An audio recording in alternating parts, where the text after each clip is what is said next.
Plus आणि मायनसचं कशासाठी भांडण सोप्या भाषेत सांगायला आली आहे तुमची मराठी लेक्चरवाली घेऊन गणिताचं कोडं सोडवणार. लक्षात आलं का?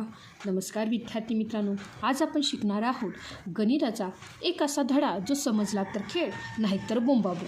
चला तर मग सुरू करूया इयत्ता 7वीचा धडा दुसरा, ज्याचं नाव आहे पूर्णांक संख्यांचा गुणाकार व भागाकार. विद्यार्थी मित्रांनो, गुणाकार भागाकार करण्यापूर्वी आपल्याला हे माहिती पाहिजे की पूर्णांक संख्या म्हणजे काय, ज्याला आपण इंटिजर्स असेही म्हणतो. तर विद्यार्थी मित्रांनो, पूर्णांक संख्या शिकण्या अगोदर तुम्हाला ही संख्या रेषा आठवते आहे का? आठवली? बघा विद्यार्थी मित्रांनो, आता ही जी काही संख्या रेषा आहे, ह्या संख्या रेषेच्या जो काही मध्यभागी असतो तो आहे 0. लक्षात आलं का? त्याच्या उजवीकडे असतात ह्या सगळ्या धनसंख्या. काय असतात बघा? धनसंख्या, ज्याला आपण काय म्हणतो की धन 1, धन 2, धन 3, धन 4, धन 5. लक्षात आलं का?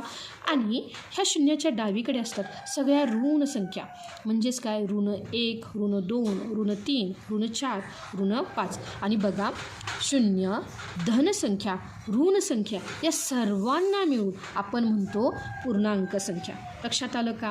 तर विद्यार्थी मित्रांनो, आता वळूयात आपल्या मुख्य जो काही धड्याचं नाव आहे पूर्णांक संख्यांच्या गुणाकार व भागाकारकडे. आता बऱ्याच मुलांना चिन्ह कोणतं द्यायचं यामध्ये काय होते बघा, गल्लत होते. पण आज तुमची मराठी लेक्चरवाली तुम्हाला 4 सोपे नियम सांगणार आहेत, जे तुम्ही आयुष्यभर विसरणार नाहीत. तर काय आहे त्या गुणाकाराचे सोनेरी नियम? चला पाहून घेऊया. बघा, हे आहेत गुणाकाराचे नियम. हे काय आहेत बघा? गुणाकाराचे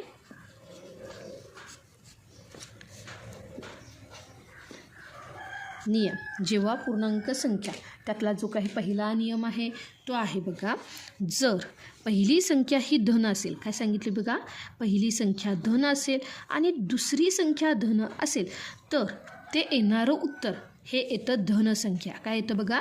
धनसंख्या. चला लगेच काय करूया, उदाहरण पाहूया. बघा, 5 ही धनसंख्या घेतली गुणिले 3 ही धनसंख्या घेतली, तर ह्या दोन संख्यांचा गुणाकार हा येतो धनसंख्या. काय येतो बघा? धनसंख्या. लक्षात आलं का विद्यार्थी मित्रांनो? त्यासोबतच नियम क्रमांक 2. काय आहे नियम क्रमांक 2?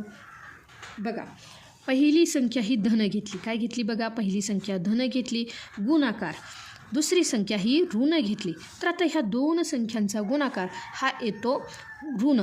काय येतो बघा? ऋण. लक्षात आलं का? आणि ह्यासाठी उदाहरण मी घेतलं बघा, 5 गुणिले पहिली संख्या ही धन घेतली, दुसरी संख्या मला काय घ्यायची? ऋण, म्हणून घेतली ऋण 3. लक्षात आलं का? जिला आपण वजा 3 असंही म्हणतो. बघा, 5 त्रिक 15, उत्तर आलं 15. पण आता चिन्ह कोणतं द्यायचं? तर काय द्यायचं बघा? वजा. कारण पहिली संख्या धन, दुसरी संख्या ऋण असेल तर उत्तराला नेहमी ऋण चिन्ह येतं. लक्षात आलं का विद्यार्थी मित्रांनो? त्यासोबतच नियम क्रमांक 3 काय सांगतोय बघा, की वजा पहिली संख्या ही ऋण असेल गुणिले दुसरी संख्या ही धन असेल, तर ह्या दोघांचाही गुणाकार येतो ऋण. काय येतो बघा? दोघांचाही गुणाकार येतो ऋण. चला ह्यासाठी उदाहरण पाहूया. बघा, वजा 5 पहिली संख्या ऋण घेतली गुणिले 3.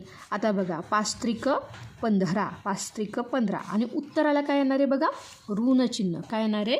ऋण चिन्ह. लक्षात आलं का? त्यासोबतच जो काही शेवटचा नियम आहे तो काय आहे बघा, की पहिली संख्या ऋण असेल गुणिले दुसरी संख्या ऋण असेल, तर ह्या दोघांचा गुणाकार येतो धन. काय येतो? या दोघांचा गुणाकार येतो धन. चला उदाहरण पाहूया. बघा, वजा 5 गुणिले वजा 3. लक्षात आलं का? ऋण 5 गुणिले ऋण 3 बरोबर. आता बघा, दोघांनाही काय आहे रे? ऋण चिन्ह आहे, म्हणून ह्यांचा गुणाकार आला धन. लक्षात आलं का? म्हणजेच काय आला बघा? 15. विद्यार्थी मित्रांनो, एक शॉर्टिक माहिती तुम्हाला, की बघा, जर दोन्हीही चिन्ह सारखे असतील, म्हणजेच काय? पहिलं बघा धन, दुसरंही धन, किंवा पहिली संख्या ऋण, दुसरी संख्या ऋण असेल, तर उत्तर नेहमी हे धन येतं. उत्तर नेहमी हे काय येतं बघा? धन. लक्षात आलं का विद्यार्थी मित्रांनो? काय सांगितलं? जर दोन्हीही चिन्ह सारखे असतील, म्हणजे दोन्ही धन असतील किंवा दोन्ही ऋण असतील, तर उत्तर नेहमी काय येतं बघा? धन येतील. आणि दोन्हीही चिन्ह काय आहेत रे? वेगवेगळी. लक्षात आलं का? तर उत्तर नेहमी ऋण चिन्ह येतं. लक्षात आलं का? तर विद्यार्थी मित्रांनो, हे झाले पूर्णांक संख्यांच्या गुणाकाराचे नियम. गुणाकार तर समजला ना. मग भागाकार तर अगदी डाव्या हाताचा खेळ आहे, कारण जे नियम गुणाकाराला लागू होतात तेच सेम टू सेम नियम भागाकारालाही लागू होतात. चला विद्यार्थी मित्रांनो, आता पाहूया भागाकाराचे काही नियम आणि उदाहरणे.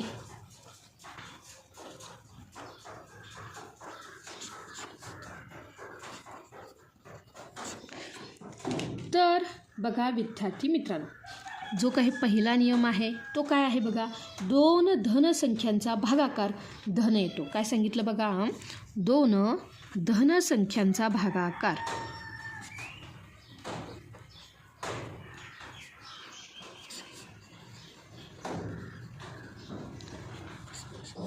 धन येतो. काय येतो बघा, धन येतो. चला ह्यासाठी काय करूया, उदाहरण पाहूया. बघा मी संख्या घेतली 12 भागिले 4. बघा दोघीही कशा आहेत, धन.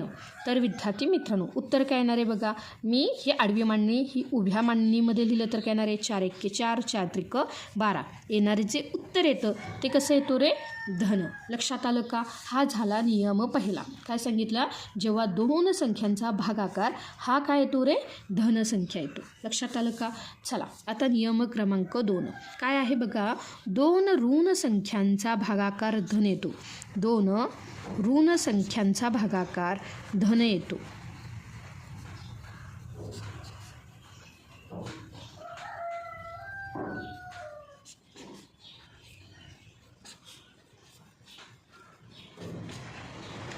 तर बघा विद्यार्थी मित्रांनो, आता ह्यासाठी उदाहरण पाहूया. बघा की 2 ऋण संख्या घेतली. पहिली घेतली -12 भागिले घेतली -4. काय घेतली, -4. ही आडवी मांडणी आहे, मी उभ्या मांडणीमध्ये करते. म्हणजेच काय बघा, -12 भागिले -4. बघा विद्यार्थी मित्रांनो, हे ऋण आणि हे ऋण एकमेकांना गेले. जर मी भाग लावला तर काय येणार आहे बघा, 4 1 4 4 3 12. म्हणजेच विद्यार्थी मित्रांनो, ज्या काही 2 ऋण संख्या आहेत हे काय झाले रे, ऋण एकमेकांना गेले. आणि हा जो काही भागाकार आहे 3 हा कसा आला रे, धन संख्या. लक्षात आलं का विद्यार्थी मित्रांनो. आणि नियम क्रमांक 3 काय आहे बघा, एक धन आणि एक ऋण संख्या आणि एक ऋण संख्या असेल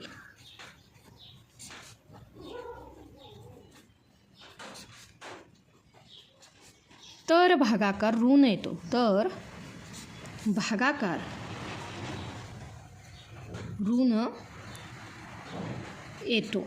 म्हणजेच काय विद्यार्थी मित्रांनो, बघा ह्यासाठी उदाहरण पाहिलं की काय आहे बघा, की पहिलं उदाहरण घेतलं, पहिली संख्या मी ऋण घेतली -12 भागिले 4 बरोबर. आणि दुसरंही उदाहरण घेऊया की पहिली संख्या मी काय घेतली रे, धन भागिले दुसरी संख्या मी ऋण घेतली. कारण त्यांनी काय सांगितले, एक धन आणि एक ऋण. एक धन आहे, एक ऋण आहे. लक्षात आलं का. एक धन आहे, एक ऋण असेल तर ह्यांचा भागाकार कसा येतो, ऋण. चला विद्यार्थी मित्रांनो, बघा ही आडवी मांडणी आहे, मी उभ्या मांडणीमध्ये लिहिते. काय लिहिलं आहे बघा, -12 भागिले 4.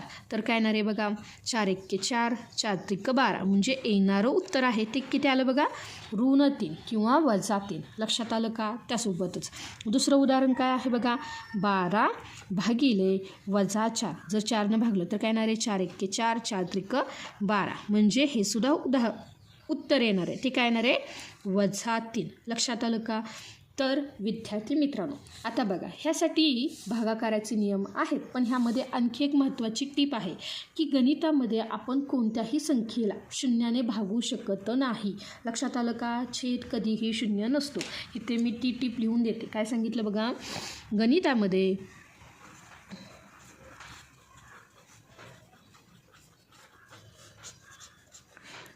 आपण कोणत्याही संख्येला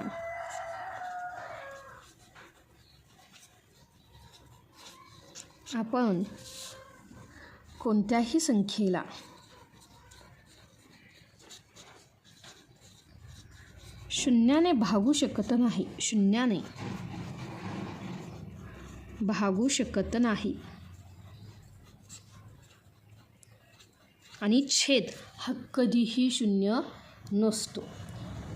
तर विद्यार्थी मित्रांनो, कसा वाटला आजचा क्लास? आता गणिताची भीती मनात ठेवायची नाही, कारण तुमची मराठी लेक्चरवाली आहे ना सोपं करायला.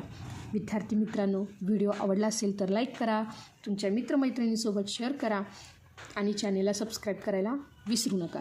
गणिताची गोडी वाढवत राहा. भेटूया पुढच्या लेक्चरमध्ये. तोपर्यंत शिकत राहा आणि जिंकत राहा. धन्यवाद.